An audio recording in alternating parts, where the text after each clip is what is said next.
Hello friends, स्वागत है आपका अपनी यूट्यूब चैनल IQ अभिषेक में। आज के वीडियो में हम टॉप 50 क्वेश्चन देखने वाले हैं जो सामान्य अध्ययन यानी कि जीके से होंगे।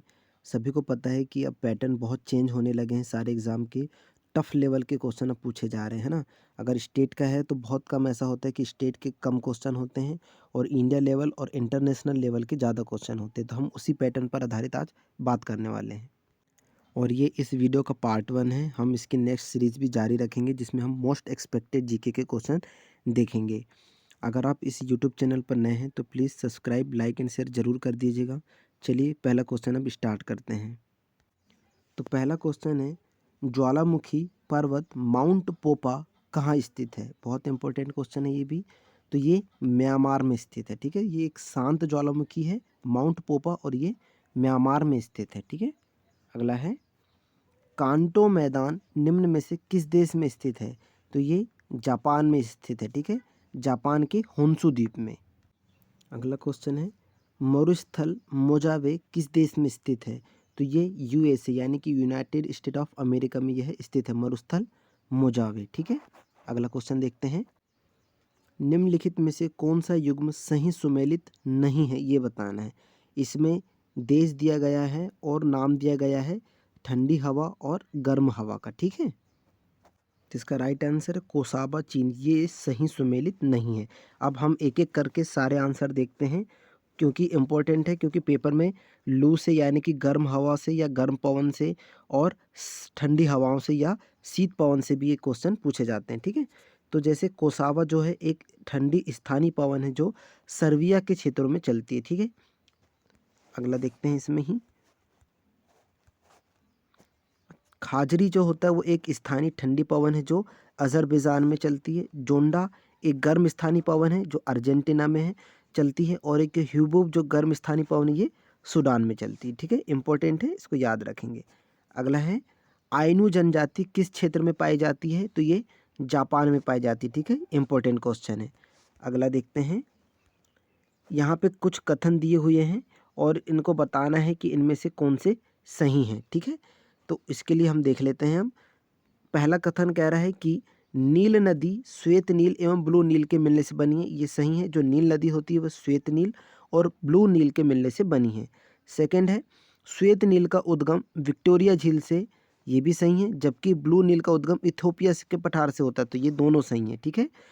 अगला है इसमें, ब्लू नील उत्तरी सूडान की राजधानी खार्तूम के समीप श्वेत नील से मिलने के बाद नील नदी कहलाती है, ये भी सही है। यानी कि 1, 2, 3 तीनों कथन सही हैं, ठीक है। अगला देखते हैं हम, विषुवतीय या विषुवत रेखा निम्न में से किन देशों से होकर गुजरती है, ये बताना है। तो इसके ऑप्शन दिए हुए हैं, युगांडा, फिर दिया हुआ है गैबन, जायरे, किरिबाली, इक्वाडोर। तो ये सभी से होकर गुजरती, ठीक है। विषुवत रेखा युगांडा, गेबन, जायरे, किरिबाती, इक्वाडोर सभी से ये गुजरती, यानी कि इसमें पांचों सही हैं, ठीक है। अगला क्वेश्चन है, डॉन सोसाइटी की स्थापना सतीश चंद्र मुखर्जी द्वारा किस पृष्ठभूमि में की गई थी? तो इसका राइट आंसर है भारतीय विश्वविद्यालय आयोग की रिपोर्ट, ठीक है। इंपॉर्टेंट क्वेश्चन है और इस टाइप के क्वेश्चन अभी हाल ही में पूछे भी जा रहे हैं, ठीक है। तो डॉन सोसाइटी की स्थापना भारतीय विश्वविद्यालय आयोग की रिपोर्ट की अनुशंसा पर की गई थी, ठीक है। अगला क्वेश्चन देखते हैं, बांसखेड़ा अभिलेख पर किसके हस्ताक्षर अंकित है, ये बताना है। तो इसका राइट आंसर है हर्ष का, ठीक है। इस जीके जो हम टॉप 50 क्वेश्चन कर रहे हैं मोस्ट एक्सपेक्टेड है, जिसमें हिस्ट्री से रिलेटेड और आधुनिक हिस्ट्री से रिलेटेड, मध्यकालीन, प्राचीन, इसमें सभी का समावेश है, ठीक है। चलिए अगला देखते हैं, इसका थोड़ा सा हम देख लेते हैं। बांसखेड़ा अभिलेख का संबंध हर्षवर्धन से, या यह 628 से 629 AD के मध्य हर्ष के 22वें शासन वर्ष के दौरान कहा गया था, ठीक है, या हस्ताक्षर मिले थे इसके।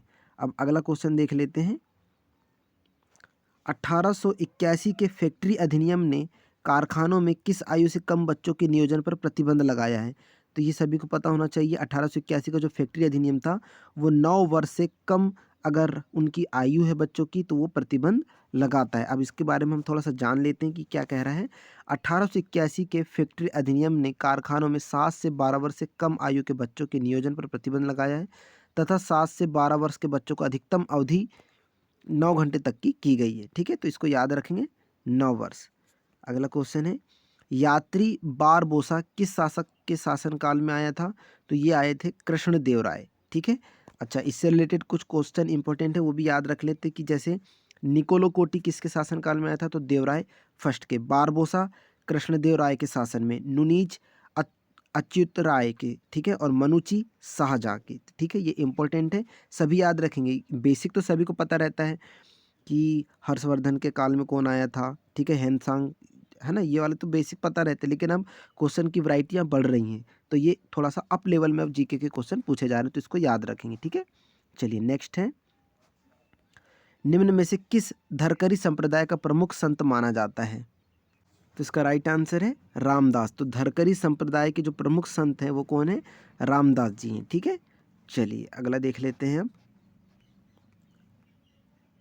इसमें बताना है अब कथन निष्कर्ष में। इसमें 3 कथन दिए गए हैं जो सही चुनना है। तो पहला कह रहा है, अकबर ने 1562 में युद्ध बंदियों को दास बनाए जाने पर रोक लगाई। बिल्कुल सही है, इनने दास प्रथा में रोक लगा दिए थे। 1563 में तीर्थ यात्रा कर की समाप्ति की। ये भी सही है कि तो 1563 में तीर्थ यात्रा जाने पर कर दिया जाता तो उसकी समाप्ति भी किया अकबर द्वारा किया गया, तो ये भी सही है। तीसरा है कि 1564 में जजिया पर रोक, यानी कि जजिया कर की भी समाप्ति की गई, तो ये भी सही है, यानी कि ऑप्शन नंबर डी इसमें सही है। तीनों सही हैं। ठीक है, नेक्स्ट क्वेश्चन है, निम्न घटनाओं का सही कालानुक्रम बताना है कि क्रम से कौन कौन से हुए थे। जैसे पहला सिपाही विद्रोह संथाल विद्रोह, ये गलत है। सेकेंड है सिपाही विद्रोह संथाल विद्रोह फिर दक्कन दंगे, ये भी गलत है। फिर है संथाल विद्रोह सिपाही विद्रोह दक्कन दंगे, ये भी गलत है। नील तो होगा ही नहीं, तो ये तीनों गलत हैं। तो सही कालानुक्रम कौन सा? ऑप्शन नंबर डी, ये सही होगा। तो पहले हुआ था संथाल विद्रोह, सिपाही विद्रोह, नील विद्रोह और दक्कन दंगे, तो ये राइट ऑप्शन हो जाएगा ऑप्शन नंबर डी। चूंकि अब ये कालक्रम से संबंधित है तो हमको याद रखना पड़ेगा, क्योंकि ऐसे क्वेश्चन भी दे रहा है। तो संथाल विद्रोह कब हुआ था? 1855-56 में हुआ था। सिपाही विद्रोह हुआ था 1857 में, इंपॉर्टेंट है। नील विद्रोह भी इंपॉर्टेंट है, 1860 में हुआ था। और दक्कन के दंगे कब हुए थे? तो 1874-75 में हुए थे। ठीक है, अगला क्वेश्चन देखते हैं अब, निम्नलिखित में से कौन सा तत्व सबसे पहले कृत्रिम रूप से उत्पादित किया गया था? तो ये था टेक्नीशियन। ठीक है, इंपॉर्टेंट है। अगला क्वेश्चन देखते हैं, अधोलिखित युग्मों में से कौन सही सुमेलित नहीं है, ये बताना है। ठीक है, सही सुमेलित जो नहीं है ये बताना है। तो पहला है पायरिया जो होता है, पायरीन अग्निशामक, तो ये सही सुमेलित है। सल्फर डाइऑक्साइड, ये भी अम्ल वर्षा से, सल्फर डाइऑक्साइड यानी कि SO2, ये पूछा जाता है अम्ल वर्षा में जो यूज़ या इस्तेमाल हुई गैस जो होती है वो क्या है? SO2 से ही अम्ल वर्षा होती है। फ्रेऑन प्रशीतक के रूप में इस्तेमाल किया जाता है, ये भी सही है। फुलरिन फ्लोरीन युक्त बहुलक है, ये गलत है, तो ये सही सुमेलित नहीं है। बाकी तीनों याद रखेंगे, तीनों सही सुमेलित हैं। ठीक है, चलिए अगला क्वेश्चन देखते हैं, नोस्कॉपिन किससे प्राप्त होता है? तो ये पोस्ता यानी कि पॉपी से प्राप्त होता है। ठीक है, समझ लेते हैं थोड़ा सा। चिकित्सीय दृष्टि से महत्वपूर्ण नोस्कॉपिन जो होता है पोस्ता से प्राप्त होता है। अगला क्वेश्चन है, इंपॉर्टेंट है ये, विटामिन B3 की कमी से कौन सा रोग हो जाता है? तो ये हो जाता है पेलाग्रा। ठीक है, जनन क्षमता की कमी को दूर करने के लिए विटामिन E का इस्तेमाल करते हैं, सभी को पता होगा। बालों को झड़ना एक कवक से होता है, यानी कि फंगी के कारण बालों का झड़ना होता है। ठीक है, तो याद रखेंगे। तो विटामिन B3 की कमी से जो होता है वो किसकी कमी से होता है? पेलाग्रा। ठीक है, विटामिन B3। चलिए अगला देख लेते हैं यहाँ पे।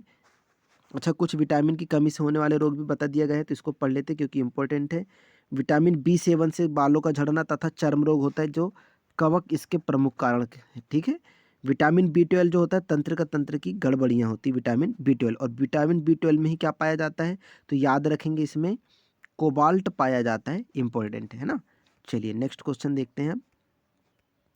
इंसुलिन प्राप्त होता है, तो ये इंसुलिन डहेलिया की जड़ों से प्राप्त होता है। ठीक है, डहेलिया की जड़ों से।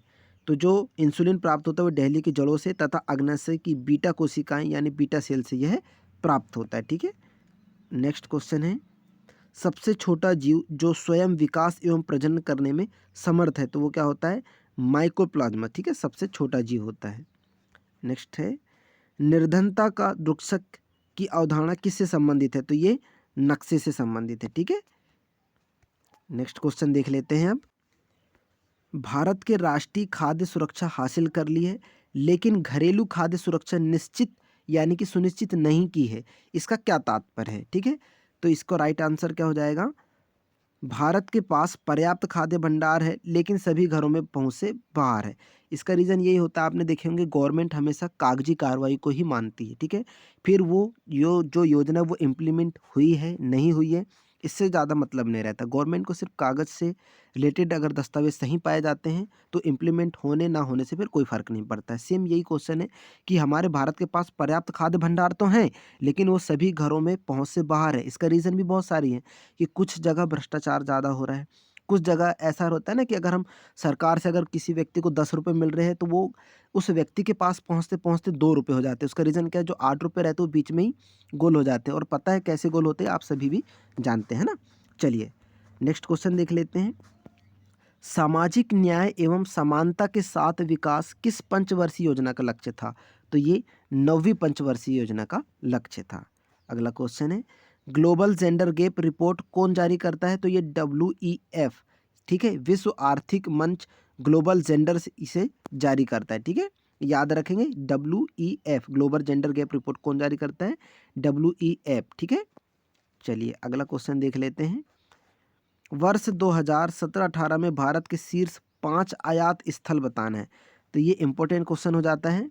तो पहले नंबर पर है चीन, फिर USA, फिर सऊदी अरब, फिर UAE, फिर स्विट्ज़रलैंड, ठीक है। तो UAE सभी को पता होगा, है ना, और USA भी सभी को पता होगा, ठीक है। अमेरिका अमीरात करके जो बोलते हैं, फिर ये यूनाइटेड स्टेट हो जाता है, ठीक है। तो ये 5 आयात के प्रमुख शीर्ष स्थल रहे हैं, ठीक है, आयात की दृष्टि से। चलिए अगला देखते हैं। फाकिम वन्यजीव अभयारण्य किस राज्य में स्थित है? तो ये नागालैंड में, ठीक है, फाकिम, ठीक है, याद रखेंगे, इंपॉर्टेंट है। लाल पांडा परियोजना किस वर्ष प्रारंभ की गई थी? 1996 में प्रारंभ की गई थी। इंपॉर्टेंट क्वेश्चन है, ठीक है, सभी जानते होंगे। अभी इकोलॉजी एनवायरनमेंट से बहुत सारे क्वेश्चन भी देखने मिले हैं, ठीक है, तो ये इंपॉर्टेंट हो जाते हैं ये क्वेश्चन भी। भारतीय पशु कल्याण बोर्ड कहाँ स्थित है? तो ये चेन्नई में स्थित है। नेक्स्ट क्वेश्चन देखते हैं। किस राज्य ने ग्रीन बचाओ स्वच्छ रहो नाम से एक जागरूकता अभियान शुरू किया है? तो वो है पश्चिम बंगाल, ठीक है, इंपॉर्टेंट क्वेश्चन है। अगला देखते हैं। हाल ही में सुमात्रान, अमूर, साइबेरियन, मलयान, अमाय और इंडो चाइनीज दक्षिण चीन खबरों में देखे गए किसकी प्रजाति हैं? तो ये बाघ की कैसी प्रजाति है? उप प्रजाति है, इसके नाम याद रखेंगे, इंपॉर्टेंट क्वेश्चन है, ठीक है। PDF आपको टेलीग्राम चैनल से भी मिल जाएगा। अगला है, निम्नलिखित में से असत्य कथनों पर विचार करना है, ठीक है। राज्य पक्षी सारस इस समय संकटग्रस्त श्रेणी में है। संपूर्ण विश्व का 40% उत्तर प्रदेश में सारस मिलते हैं।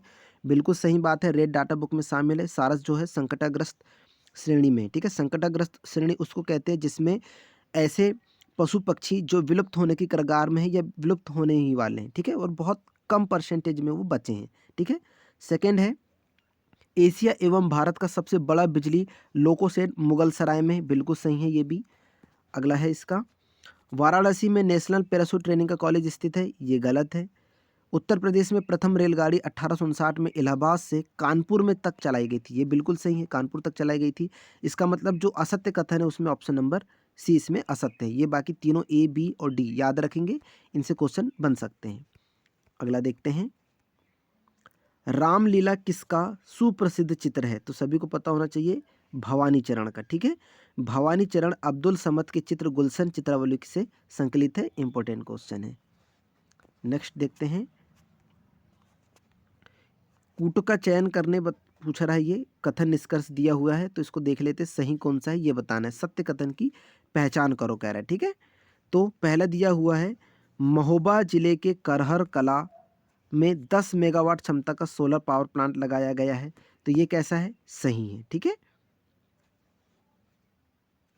तो ये सही हो जाएगा। अगला है, सिंचाई के लिए सर्वप्रथम वर्ष 1830 में पूर्ति यमुना नहर का निर्माण हुआ था। तो ये भी सही है।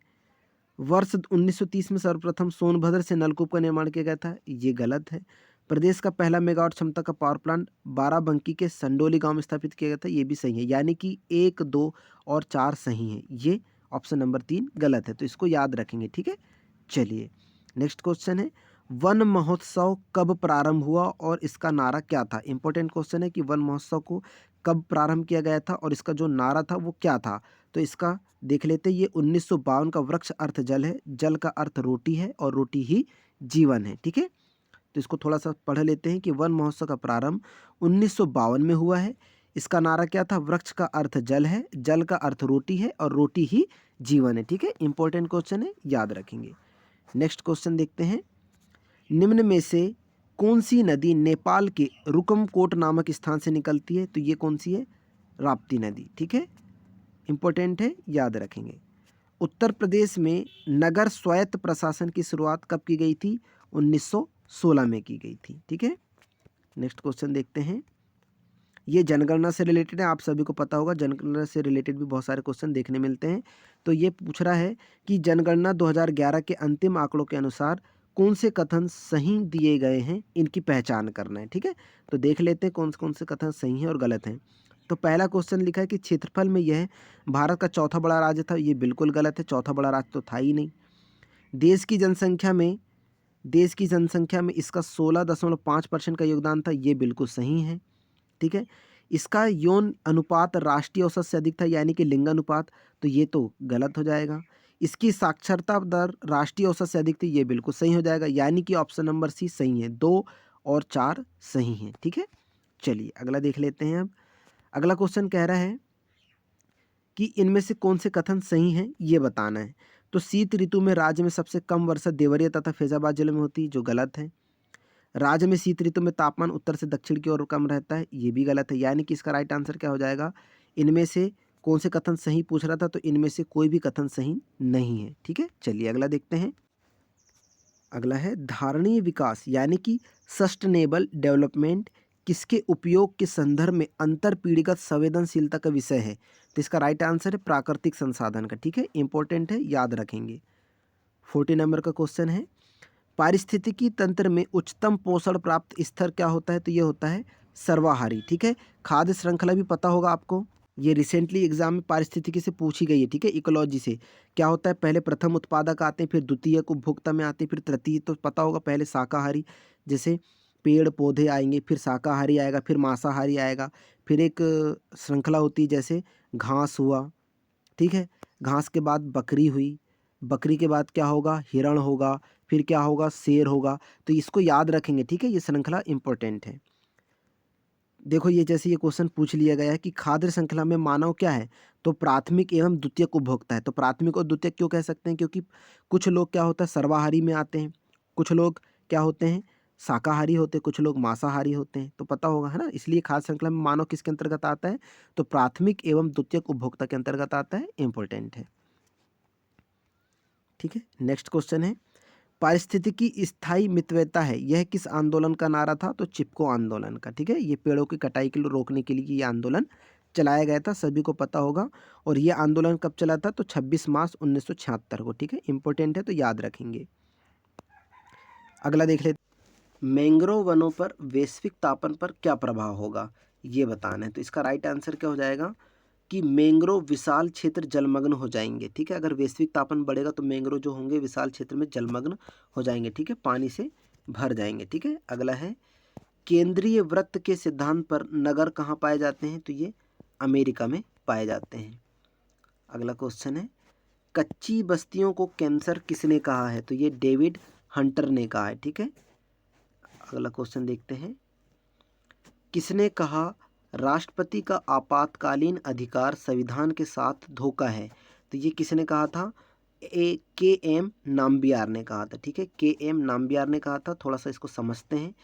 के.एम. नाम्बियार ने संविधान में उल्लेखित राज्यों में राष्ट्रपति शासन संबंधी प्रावधान का विरोध करते हुए कहा था कि राष्ट्रपति का आपातकालीन अधिकार संविधान के साथ क्या है? धोखा है। ठीक है, अगला क्वेश्चन है, इंपॉर्टेंट है ये क्वेश्चन, किस संविधान संशोधन अधिनियम द्वारा संपत्ति का मूल अधिकार हटा दिया गया है?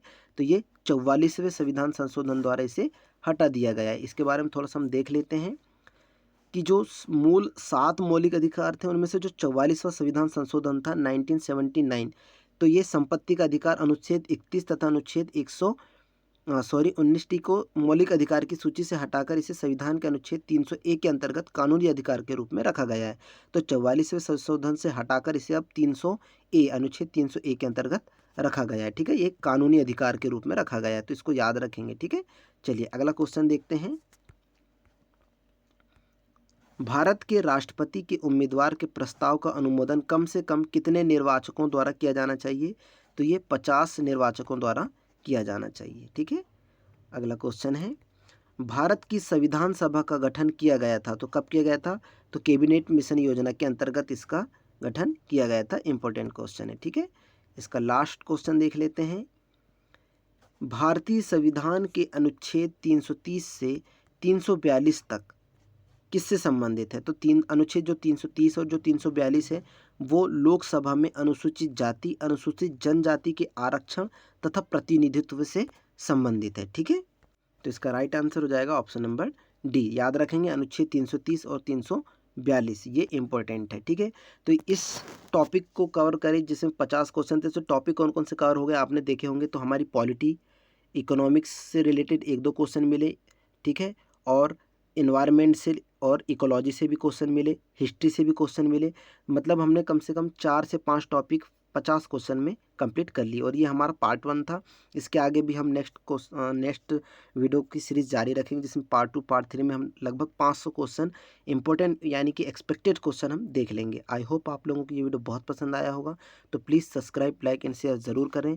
मिलते हैं नेक्स्ट वीडियो में, तब तक के लिए थैंक यू सो मच। धन्यवाद।